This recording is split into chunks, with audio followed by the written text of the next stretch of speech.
5 reasons why you drink coffee. Not long ago, I was learning about the dangers of coffee.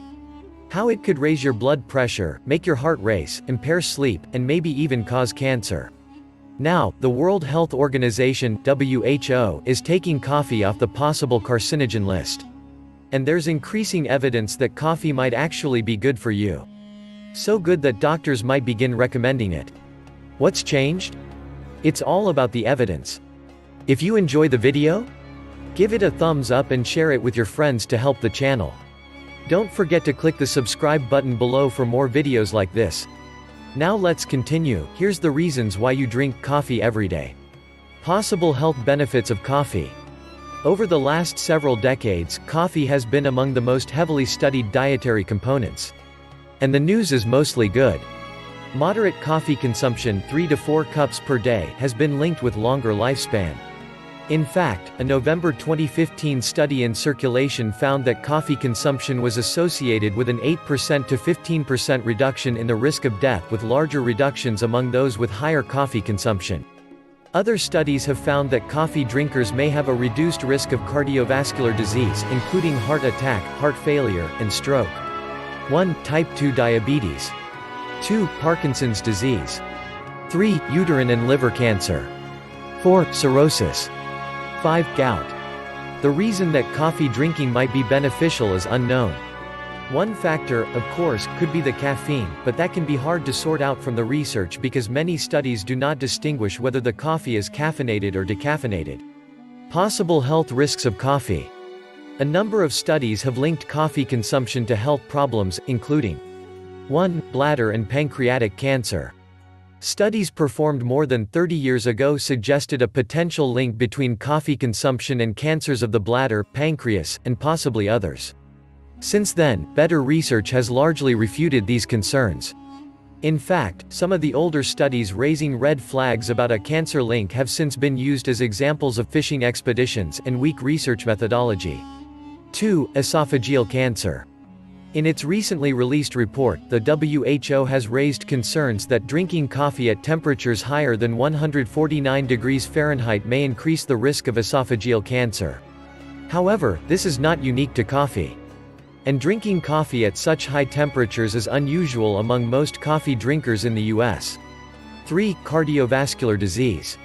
Studies linking coffee consumption to cardiovascular disease have mostly observed it with higher consumption, well above 4 cups per day. And some of these studies did not account for smoking, which often accompanies coffee consumption and is, of course, an important cardiovascular disease risk factor on its own. Other concerns include modest and temporary elevations in blood pressure, and fast or abnormal heart rhythms. 4. Bothersome, but mostly minor, side effects. The caffeine in coffee can impair sleep, cause a speedy or jittery feeling, and even cause anxiety. 5. Heartburn, frequent urination, because caffeine is a diuretic, and palpitations are problematic for some coffee drinkers. A new move by the WHO and others. In a June 2016 report, the WHO officially lifted coffee from the list of potentially carcinogenic foods. It went on to designate coffee as potentially protective against cancer of the uterus and liver. And the WHO is not the only organization to include coffee in its list of foods that are probably harmless and possibly healthy.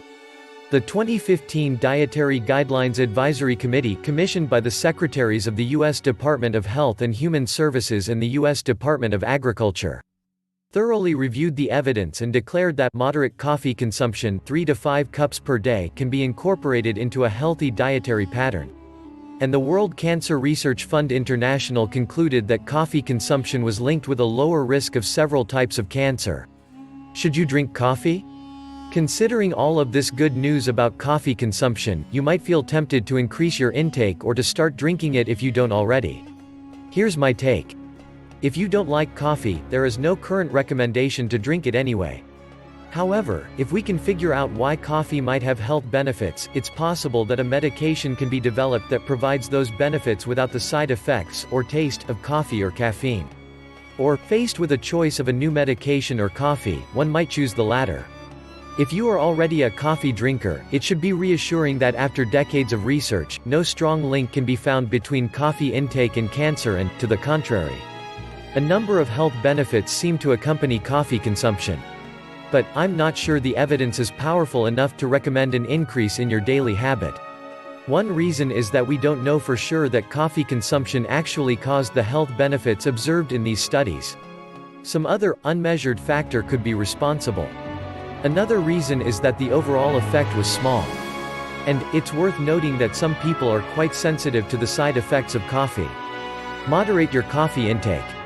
Although we don't have proof that drinking 6 or more cups of coffee is dangerous, the risk of side effects is lower with moderation. Don't drink beverages at very high temperatures, i.e., over 149 degrees Fahrenheit. In addition to the potential risk of esophageal cancer, there is a risk of burning yourself. In conclusion, it's unusual that a food on the cancer risk list comes off of it. And it's even more unusual that such foods then become considered a healthy choice. But, as the millions of people drinking coffee every day will tell you, when it comes to coffee, there's nothing like it. Are you enjoying the video? Give it a thumbs up and share it with your friends to help the channel. For more healthy tips, subscribe to my channel. Please help my channel grow. Thank you very much.